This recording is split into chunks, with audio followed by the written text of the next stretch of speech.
Now, more on the latest building collapse in New York. You might have heard a few moments ago I was talking about the Salomon Brothers building collapsing, and indeed it has. It seems that this was not a result of a new attack. It was because the building had been weakened during this morning's attacks. We'll probably find out more now about that from our correspondent Jane Stanley. Jane, what more can you tell us about the Salomon Brothers building and its collapse?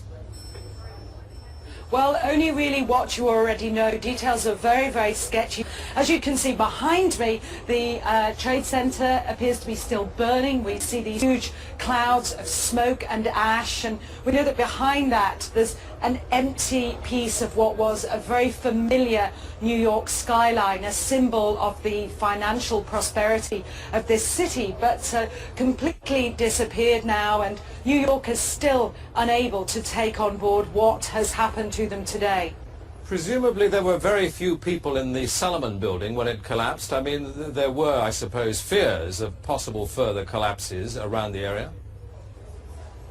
That's what you would hope, because they don't really know where to turn. That's the very sad thing. I think there's going to be a lot of very, very traumatized people that has hit them very, very hard.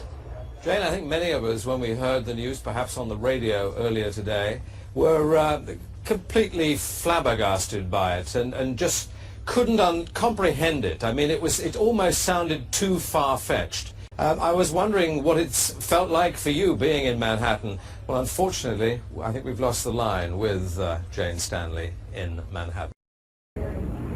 Now, here we're going to show you a videotape of the collapse itself. Describe that. Now we go to videotape, the collapse of this building.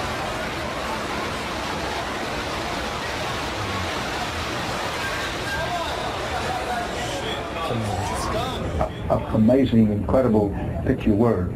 Too far-fetched. For the third time today, it's reminiscent of those pictures we've all seen too much on television before, when a building was deliberately destroyed by well-placed dynamite to knock it down.